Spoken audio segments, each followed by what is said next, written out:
Assalamualaikum, saya ingin membentangkan tentang rasuk dan kaedah pembinaan rasuk. Yang pertama, rasuk merupakan komponen mendatar yang menanggung beban bumbung, lantai dan dinding serta bebanan tekanan, iaitu live load. Ianya menahan beban secara mengatasi lenturan licin dan putiran dan kadang-kadang rasuk bertindak sebagai pengikat. Jenis-jenis rasuk adalah mempunyai 4. Yang pertama adalah rasuk utama yang merentangi di antara tiang-tiang dan mengagihkan beban kepada tiang. Yang kedua, rasuk kedua iaitu merintangi di antara rasuk-rasuk utama dan mengagihkan beban kepada rasuk utama. Fungsi utama rasuknya adalah untuk memendekkan jarak rentangan papat yang disokong oleh satu struktur atau menanggung beban sesuai yang dikehendak penggunaan struktur tersebut. Yang ketiga, rasuk pengikat tie bam, rasuk yang merentangi antara tiang dan tujuan untuk mengikat kedua-dua tiang tersebut. Ini adalah faktor kestabilan bagi struktur yang berkenaan. Yang keempat, rasuk tepi.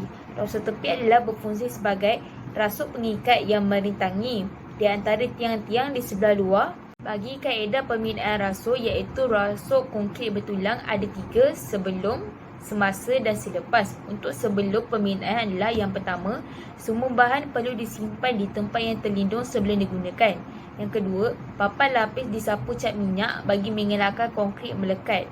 Yang ketiga, menggunakan kayu 1/2 dan papan lapis sepanjang 12 mm. Yang ketiga, yang keempat, mengikut saiz dan ketinggian yang telah ditetapkan dalam pelan. Yang kelima, perlu dipastikan tak ada kebocoran pada bahagian-bahagian serta sambungan-sambungan kotak bentuk bagi mengelakkan kehilangan air konkrit yang boleh menyebabkan honeycombing. Semasa pembinaan juga, yang pertama, tertulang diikat dengan kemas. Kedua, tertulang yang telah disiap diikat dan dimasukkan ke dalam kotak bentuk. Yang ketiga, konkrit dituang ke dalam kotak bentuk. Dan keempat, menggunakan pengetar yang digunakan untuk memandatkan konkrit. Untuk selepas pembinaan juga adalah yang pertama, proses pengerasan konkrit perlu dipantau oleh pekerja supaya konkrit itu sentiasa selamat dan berkualiti. Untuk alatan, mesin dan bahan, yang pertama, papan lapis. Yang kedua, kotak. Yang ketiga, tertulang. Yang keempat, konkrit. Yang kelima, pemotong. Yang keenam, pengetar. Dan yang ketujuh adalah mesin pembacuh simen. Yang seterusnya, saya akan bentangkan tentang kelebihan dan kelemahan konkrit rasuk. Yang pertama, kelebihan yang terdapat pada konkrit rasuk adalah yang pertama, konkrit bertertulang mempunyai kekuatan dan ketahanan yang lebih tinggi. Kedua, flexibility dan konkrit bertertulang membantu struktur berbentuk. Yang ketiga, mengurangkan ketegakan dalam asas. Untuk kelemahan pula, yang pertama, kosnya adalah mengikat lebih mahal dan lebih tinggi. Yang kedua, kadar kekuatan mampatan rendah. Reka bentuk lantai. Lantai merupakan salah satu elemen superstruktur. Lantai adalah komponen terpenting yang perlu ada dalam pembinaan sesuatu bangunan atau rumah. Lantai merupakan bahagian permukaan tapak yang rata bagi sesebuah bangunan yang menerima segala beban dan aktiviti penghuni di atasnya. Beban-beban tersebut termasuklah beban hidup dan beban mati serta beban lantai itu sendiri. Lantai meliputi keluasan keseluruhan sesuatu ruang bangunan. Jenis-jenis reka bentuk lantai yang terdapat di kediaman kami ialah lantai padu, solid slab pada lantai bawah dan lantai konkrit bertertulang pada lantai atas. Kedua-dua jenis reka bentuk lantai ini menggunakan kemasan jenis tubing. Kaedah pembinaan elemen lantai. Lantai padu atau solid slab.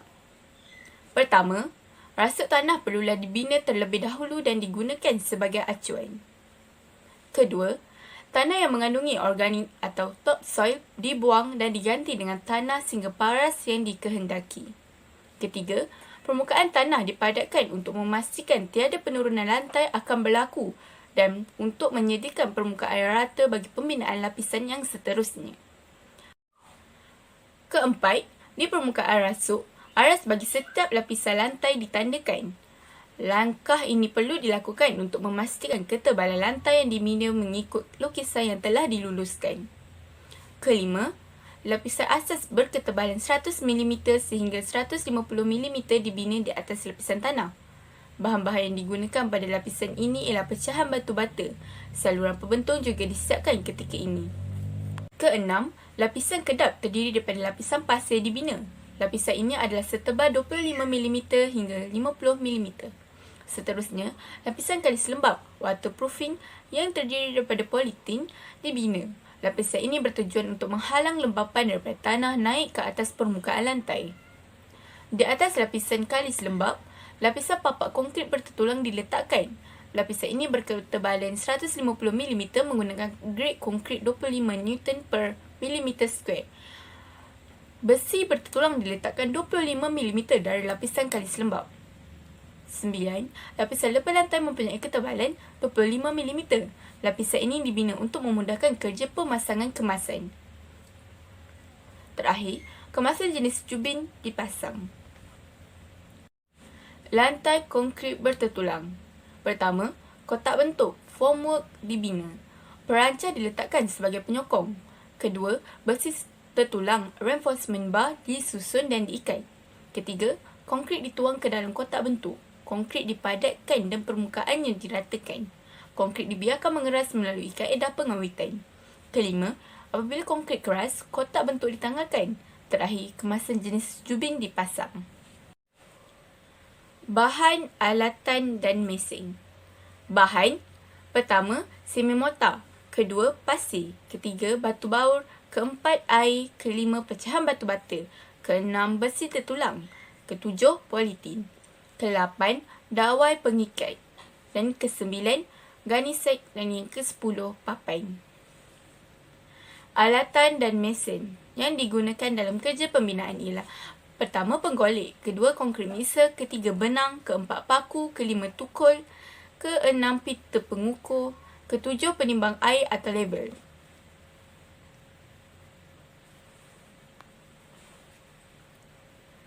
Kebaikan dan kelemahan lantai padu atau solid slab. Kelebihan, pertama, pembinaan yang lebih cepat. Kedua, peluang tipis untuk honeycombing berlaku. Ketiga, formwork yang lebih mudah. Dan yang keempat, kos yang lebih murah. Kelemahan, dead point yang lebih besar. Lantai konkrit bertertulang berbanding lantai kayu. Kelebihan, pertama, rintangan api yang baik. Kedua, rintangan bunyi yang baik. Ketiga, lebih kukuh. Dan keempat, boleh dibina dalam pelbagai saiz dan bentuk. Kelima, penyelenggaraan yang kurang. Kelemahan, ianya lebih mahal. Kedua, memerlukan acuan. Terakhir, ia memerlukan masa pembinaan yang lebih lama. Seterusnya, elemen tangga. Elemen tangga merupakan salah satu elemen yang penting dalam sebuah rumah yang bertingkat. Hal ini kerana tangga berfungsi sebagai penghubung antara satu tingkat ke satu tingkat yang lain. Tangga yang dipilih ini diperbuat daripada konkrit dan finishing kayu.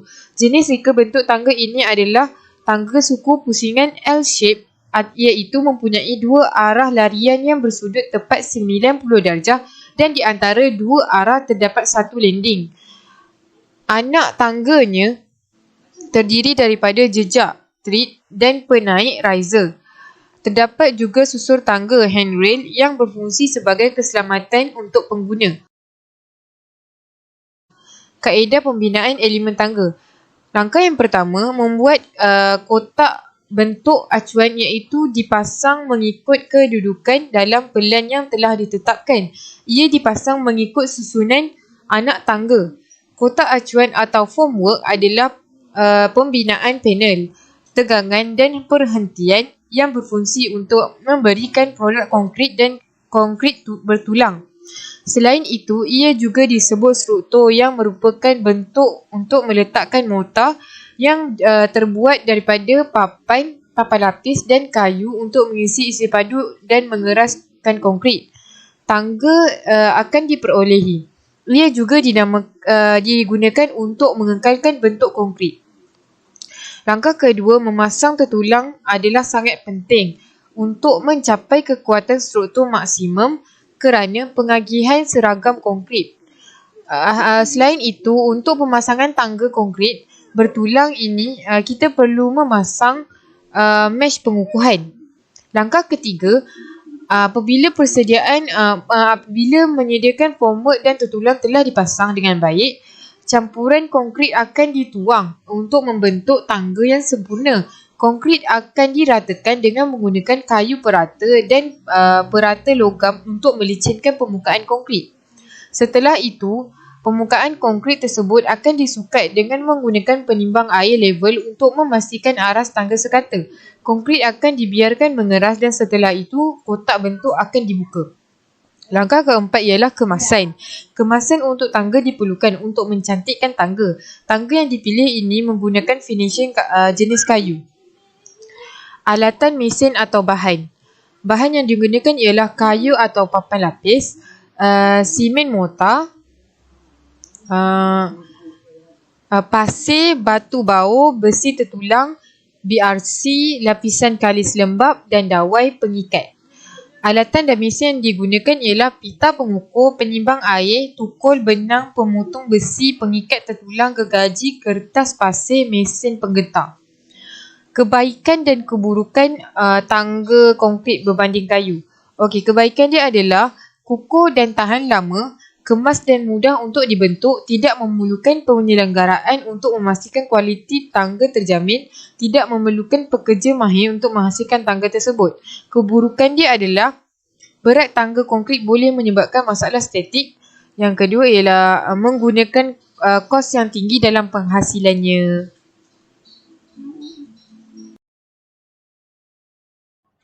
Assalamualaikum dan hai, saya Nur Maisarah binti Muhammad Zaidi, nombor menteri AA200419.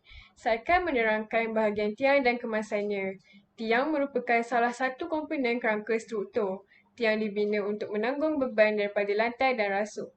Beban ini akan dipindahkan kepada asas tapak. Dalam sesebuah bangunan, tiang menanggung 3 beban utama, antaranya ialah beban mati, beban kenaan dan beban daripada daya angin. Kekuatan tiang biasanya menentukan keselamatan bangunan. Kejadian runtuhan bangunan adalah disebabkan oleh kelemahan elemen tiang itu sendiri. Pembinaan tiang merupakan perkara yang amat penting dan perlu dibina mengikut piawai yang telah ditetapkan. Tiang boleh dibahagikan kepada dua jenis daripada segi struktur dan binaan. Daripada segi struktur, tiang terbahagi kepada dua, iaitu tiang pendek dan tiang panjang. Tiang panjang boleh menanggung beban yang kurang berbanding tiang yang pendek. Daripada segi binaan, tiang terbahagi kepada dua juga, iaitu tiang pejal dan tiang bina cantum, iaitu build-up. Terdapat pelbagai jenis bahan untuk membina tiang, antaranya yang diperbuat daripada batu bata, seramik, kayu, keluli dan konkrit. Kebiasaannya, tiang konkrit bertertulang menjadi pilihan orang ramai kerana reka bentuk dan fungsinya yang lebih selamat daripada tiang yang lain. Jika anda jemu dengan tiang jenis segi empat sama, anda boleh menggantinya dengan tiang berbentuk bulat atau persegi. Untuk kaedah pembinaan tiang dan kemasannya, yang pertama, 4 batang besi tertulang bersama pencekak iaitu link dipasang mengikut saiz tiang yang diingini.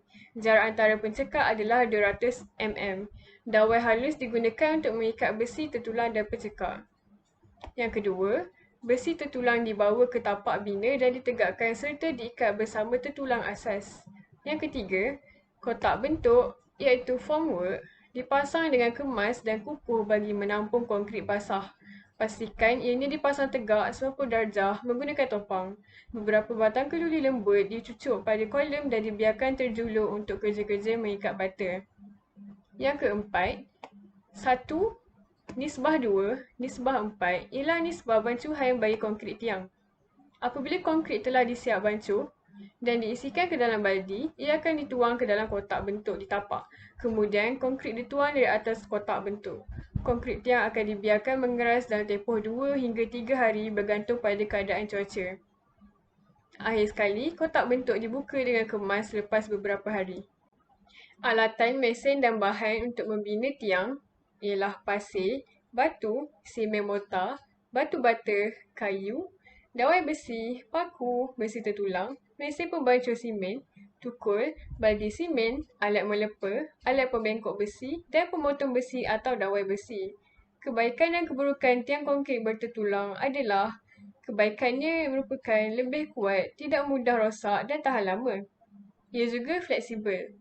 Keburukannya adalah kadar kekuatan mampatan yang rendah, kos yang mahal, memerlukan tenaga kerja yang banyak dan proses pembuatan menjadi panjang. Seterusnya, bagi kaedah pembinaan elemen dinding di rumah ini, kita ada 4 step yang perlu diikut. Yang pertama, membuat penandaan di tapak, iaitu pastikan tapak telah dibersihkan, kemudian tandakan di mana dinding akan dibina dengan menggunakan benang dan paku untuk memastikan unjuran dinding sentiasa dalam keadaan yang lurus. Yang kedua adalah dengan penyusunan bata. So, bata yang dipilih adalah bata konkrit dan juga bata simen. So, sebelum bata disusun, lapisan DPM iaitu Dam Proof Membrane akan diletakkan dahulu di atas lantai. Bata disusun mengikut unjuran benang yang telah diluruskan. So, kemudian mortar akan disapu di atas bata dengan menggunakan alat suntik lepa dan penatang mortar. Untuk memampatkan ikatan bata dan mortar tu, bata akan diketuk dengan menggunakan pemukul. Kemudian jaring X-mat akan diletakkan di atas bata setiap 3 atau 4 lapisan bata disusun. Yang ketiga, pemasangan stiffener pada dinding dan lintel pada tingkat dan pintu. Apabila dinding telah dibina, so stiffener akan diletakkan bagi menjadikan dinding lebih kukuh. So pada bahagian pintu dan tingkap, bata yang disusun tu akan diletakkan lintul untuk menanggung beban. So yang keempat, penamat dinding. So membuat kemasan pada bahagian dinding dengan menggunakan jointers untuk memenuhkan mortar di antara bata supaya dinding lebih licin untuk melakukan lepaan. So selepas itu, lepaan pada bahagian luar dan dalam dibuat dengan menggunakan lepa simen. So akhir sekali untuk smooth finishing, dinding ni dia menggunakan cat yang berwarna hijau di bahagian dinding dalam dan warna merah di bahagian dinding luar. Manakala untuk bahagian dapur, kita menggunakan kita menggunakan Seterusnya, untuk kaedah pembinaan elemen dinding ini, kita ada 4 cara. Yang pertama, membuat penandaan di tapak, iaitu kita perlu pastikan tapak telah dibersihkan, kemudian tandakan di mana dinding akan dibina dengan menggunakan benang dan paku untuk memastikan unjuran dinding sentiasa dalam keadaan lurus. Yang kedua adalah dengan penyusunan bata, iaitu bata yang dipilih adalah bata konkrit dan juga bata simen. So, sebelum bata disusun, lapisan DPM iaitu Dam Proof Membrane akan diletakkan dahulu di atas lantai. So, bata disusun mengikut unjuran benang yang telah diluruskan. Kemudian, mortar akan disapu di atas bata dengan menggunakan alat suntik lepa dan penatang mortar. Untuk memampatkan ikatan bata dan mortar tu, so bata akan diketuk dengan menggunakan penukul. Kemudian, jaring X-mat akan diletakkan di atas bata setiap 3 atau 4 lapisan bata disusun. Yang ketiga ialah pemasangan stiffener pada dinding dan lintul pada tingkat dan pintu. Apabila dinding telah siap dibina, so stiffener ni akan diletakkan bagi menjadikan dinding tu lebih kukuh. So pada bahagian pintu dan tingkap, bata yang disusun tu akan diletakkan lintul untuk menanggung beban. Yang terakhir adalah penamat dinding, iaitu membuat kemasan pada bahagian dinding dengan menggunakan jointer untuk memenuhkan mortar di antara bata supaya dinding lebih licin untuk melakukan lepaan. So selepas itu, lepaan pada bahagian luar dan dalam dibuat dengan menggunakan lepa simen. Akhir sekali, untuk smooth finishing, dinding ini menggunakan cat berwarna hijau di bahagian dinding dalam dan warna merah di bahagian dinding luar. Manakala untuk bahagian dapur, kita menggunakan jubin sebagai medium kemasan. Seterusnya, kebaikan konkrit daripada kayu.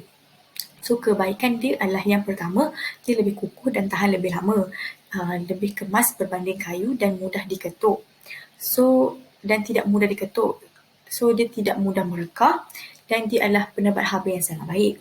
Bagi keburukan konkrit daripada kayu, ialah dia menjadikan rumah ni cepat panas dan menggunakan kos yang agak tinggi dalam penghasilan. Bagi untuk penggunaan bahan dan alatan dan mesin untuk penggunaan ini, iaitu bahan dia menggunakan bata konkrit, bata simen, simen mortar, lintul, cat, pasir, stiffener, plaster, jejaring kasar X-mat. Untuk alatan dan bahan mesin,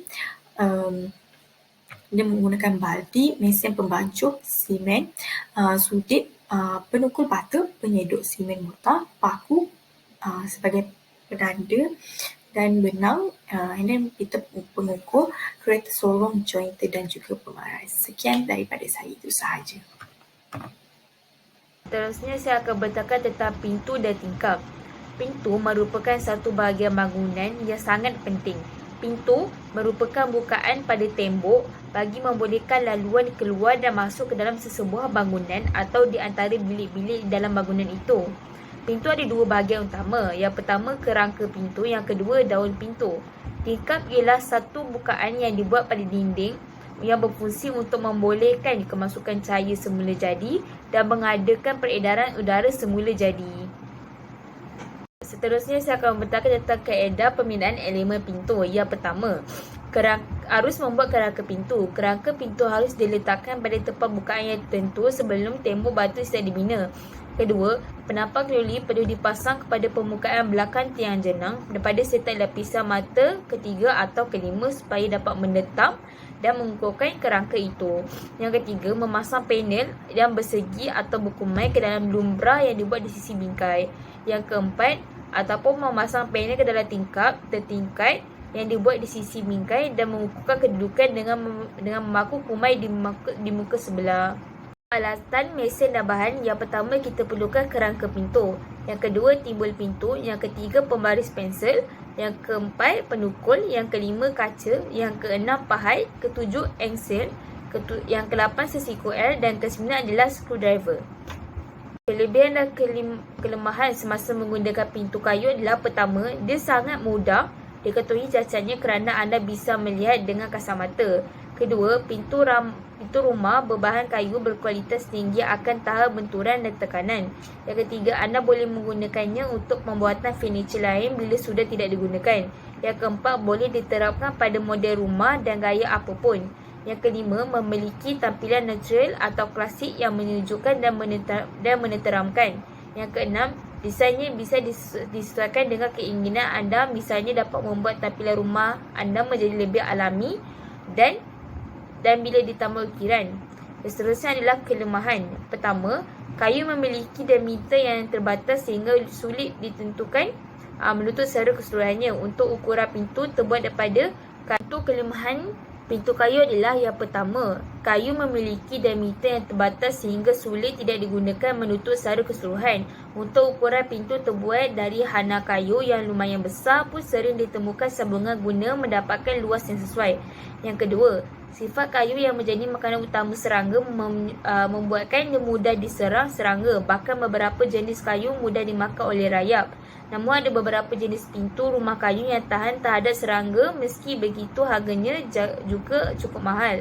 Yang ketiga, pintu rumah kayu umumnya sangat sensitif terhadap kelembapan dan jika tidak sesuai jika digunakan untuk pintu kamar mandi. Yang keempat, jika dibandingkan dengan furniture yang terbuat daripada besi atau kaca, kayu tidak begitu tahan api dan mudah terbakar. Yang kelima, kayu harus dilapisi dengan lapisan seperti furnishing agar awet. Yang keenam, pintu rumah kayu yang berkualiti buruk biasanya bentuknya boleh berubah-ubah kerana rentangan daripada cuaca. Yang ketujuh, bajetnya lebih mahal dalam proses pembuatan, pemasangan dan perawatan yang akan dilakukannya. Seterusnya, kaedah pembinaan tingkap. Yang pertama, kerja pemasangan rangka tingkap perlu dilakukan dengan teliti. Yang kedua, ia perlu dipasang sebelum kerja pemasangan bata dilakukan. Yang ketiga, rangka tingkap dan pintu haruslah mengikut pemberian JKR. Yang keempat, kebongkakannya boleh ditentukan dengan menggunakan pelembab. Yang kelima, rangka tingkap dipotong di bahagian tengah, atas dan bawah. Yang keenam, di atas kepala jenang rangka pintu dan tingkap diletakkan ambang konkrit yang mempunyai ketebalan bata semasa kerja mengikat batu-bata dan alatan mesin semasa membuat tingkap. Yang pertama, kita perlukan gam, skru, bedding, selin dan dowels. Alatan dan mesin, pemotong kaca, gerudi, tukul, langkah pita dan pahat. Kelemahan dan kelebihan yang terdapat semasa kita menggunakan tingkap kayu adalah untuk kelebihan yang pertama, keramahan alam sekitar. Kedua, kekondisian terma yang rendah. Yang ketiga, penembak bunyi. yang baik. Yang keempat, ketahanan terhadap suhu rendah. Yang kelima, kemudahan perprosesan. Yang ketujuh, pemeliharaan yang baik. Untuk kelemahan pula, yang pertama, bahan substansinya iaitu kekurangan kedua struktur kayu yang boleh dipanggilkan ketidakstabilan kualiti bahan sumber. Yang kedua adalah keringkasan luar. Keringkasan luar adalah kelemahan terakhir tingkap kayu adalah kerapuhan salutan luar. Seterusnya, elemen bumbung, reka bentuk dan struktur. Elemen bumbung merupakan sebahagian bangunan yang paling penting kerana bumbung yang melindungi penghuninya daripada hujan dan matahari. Bumbung ialah struktur yang menutupi bahagian atas bangunan. Bumbung yang digunakan untuk pembinaan rumah ini ialah bumbung curam. Untuk bumbung yang dipilih ini, bahan yang digunakan ialah bumbung jubir klasik yang dibina berbentuk bumbung limas dan bumbung layang. Struktur yang digunakan untuk pemasangan bumbung ini ialah kayu. Kaedah pembinaan bumbung. Yang pertama ialah memasang kekuda bumbung. Kekuda bumbung adalah berbentuk segitiga iaitu hasil gabungan anggota bumbung seperti pengikat jeriau siling, kasar penumpang dan sebagainya. Kekuda bumbung yang dibina ialah jenis kayu dan pembinaannya akan disambung menggunakan paku. Langkah seterusnya iaitu langkah kedua, kerangka bumbung akan dibina setelah kerja pembangunan kekuda siap dibina. Kerangka kayu yang digunakan dalam pemasangan bumbung ini ialah kayu. Kerangka ini akan dibuat selepas pembinaan tiang atas. Plat tembok akan diletakkan di atas rasuk bangunan dan akan dipaku. Kemudian tertulang perabung akan diletakkan di atas tiang dan paku. Perantaraan antara tiang atas ke tiang atas yang lain akan dipasang kekuda. Jarak antara kekuda masing-masing 2 sahaja. Kerangka yang dibina terdiri daripada kasar dan beroti. Beroti dan kasar dibina di mana kedudukan penghujungnya berlebihan daripada aras dinding. Di hujungnya dipaku papan muka untuk pembinaan tumpu kasar. 3. Pembinaan bumbung dilakukan. Pembinaan penutup bumbung dilakukan. Penutup bumbung adalah diperbuat daripada bahan yang kalis air, antaranya ialah kepingan, kuprum, zinc, aluminium, asbestos, plastik, konkrit dan tanah liat. Bagi penutup bumbung yang dipilih untuk rumah kami ialah bumbung genting tanah liat. Alatan mesin dan bahan. Bahan yang digunakan ialah kayu dan bumbung jubir klasik. Alatan mesin yang digunakan ialah paku payung, tukul, skru bumbung, gergaji, mesin geruji pemutar skru, benang, pin, timbang air. Kebaikan dan kelemahan bumbung jubir klasik. Kebaikan dia ialah tahan dalam jangka masa yang lama, tahan terhadap kerosakan rumput dan serangga, bahan mesra alam, penyelenggaraan rendah. Okey, keburukan dia adalah kos tinggi, pemasangan yang agak sukar. Siling dan kemasannya, reka bentuk dan struktur. Siling merupakan nama yang diberikan untuk permukaan yang licin dan rata dalam pembinaan. Siling mewujudkan ruang antara strukturnya dan siling digunakan untuk laluan kemudahan. Siling atau dikenali dengan nama siling palsu boleh dibuat daripada PVC, baja, aluminium, kayu, plaster atau bahan lain. Siling biasanya dipasang menggunakan kepingan logam, jadi dengan cara ini, siling berfungsi sebagai pelapis untuk bahagian bilik atas.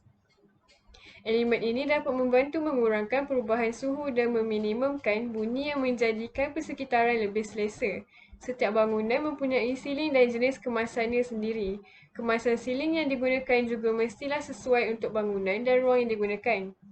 Ini disebabkan jenis kemasan siling yang sesuai dapat mengurangkan kos proses dan penyelenggaraan. Siling tidak memberi beban kepada dinding kerana kedudukan yang tergantung.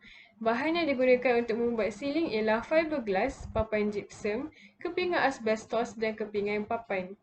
Di Malaysia, terdapat beberapa jenis kemasan siling yang digunakan seperti logam, gentian plaster, kornis dan cat. Terdapat 13 langkah untuk membina siling. Yang pertama, periksa sama ada terdapat halangan di kawasan tersebut seperti wayar dan paip. Selepas itu, pasangkan besi kerangka siling pada bahagian atas. Yang kedua, tandakan persimpangan antara kayu sebagai rujukan semasa proses pemasangan. Tandakan juga lokasi pemegang lampu dan kotak elektrik. Yang ketiga, potong kayu dan bentukkannya menjadi T atau dinamakan T-bracket. Orang yang bekerja sendiri boleh menggunakannya untuk menokong panel drywall dan gantungkannya di siling. Gunakan sebatang kayu setebal 2.5 cm, lebar 10 cm dan panjang 60 cm sebagai penyokong. Gunakan paku untuk menghubungkan satu bahagian dengan bahagian lain. Yang keempat, pasang papan siling plaster dari sudut di mana anda boleh memahami kedudukannya pada bahagian besi kerangka siling. Yang kelima, Setelah menentukan kedudukan setiap papan siling plaster, sapukan gam pada besi kerangka siling. Dengan menggunakan T-bracket atau meminta bantuan rakan, angkat papan pertama ke siling dan pasangkan ke sudut. Sudut plat sauh mesti menghadap ke bawah. Seterusnya, pasang papan siling plaster di setiap bahagian pertama dan pastikan ianya sentiasa condong ke sisi dan menghadap ke bawah. Yang ke-8, gunakan paku atau skru drywall untuk memasang papan secara kekal ke rasuk siling. Kepala kuku atau skru mesti bersentuhan dengan lapisan kertas tenggelam sedikit ke dalamnya tetapi tidak terkoyak. Yang ke-9, sepanjang perimeter drywall 0.95 cm dari tepi drywall, pasang paku atau skru pada jarak 18 cm. Pasang paku atau skru pelengkap pada selang 30.5 cm di sepanjang rasuk siling. Yang ke-10, mulakan pemasangan barisan kedua dengan separuh bahagian papan siling plaster untuk membentuk struktur yang lebih stabil. Ukur dan tandakan garis potong di pusat menegak papan siling plaster untuk membentuk struktur yang lebih stabil. Yang ke-11, ukur dan tandakan garis potong di pusat menegak papan siling plaster. Gunakan pembaris logam untuk menggerakkan stilus, sokong bahagian panel di lantai atau bangku. Yang ke-12, sebelum memotong panel lebar, lukis garis kapur untuk rujukan. Kemudian gunakan stilus untuk membuat potongan cetek pada garis kapur ini. Ini akan menjadi rujukan untuk pemotongan yang lebih dalam yang akan memisahkan dua bahagian panel. Yang ke-13, pada mulanya, pasangkan panel secara longgar yang akan menempatkan soket dan saluran pengudaraan. Gunakan tukul elektrik untuk membuat soket atau saluran pengudaraan dan kemudian pasang panel dengan kuat. Selesaikan pemasangan siling plaster. Untuk proses kemasan, yang pertama, sejenis simen putih khas akan diratakan pada siling plaster tersebut. Fungsi simen putih khas ini adalah untuk menutup sambungan-sambungan siling dan menyebabkan kelihatan rata. Yang kedua, cat siling plaster dengan warna putih. Selain warna putih juga boleh dicat pada siling plaster tetapi seeloknya berbuat demikian selepas mengecat siling plaster dengan warna putih. Yang ketiga, pasang kornis untuk membuatkan siling plaster lebih menarik. Terdapat pelbagai bentuk corak kornis yang menarik mengikut kesesuaian ruang. Alatan, mesin dan bahan: papan siling plaster, skru drywall, pala aluminium, kayu, gam adhesif, plaster, cat, kornis, paku, gerudi tanpa wayar, pemaras, pisau stilus, pemotong besi, gergaji, tukul, pembaris keluli dan penggilik.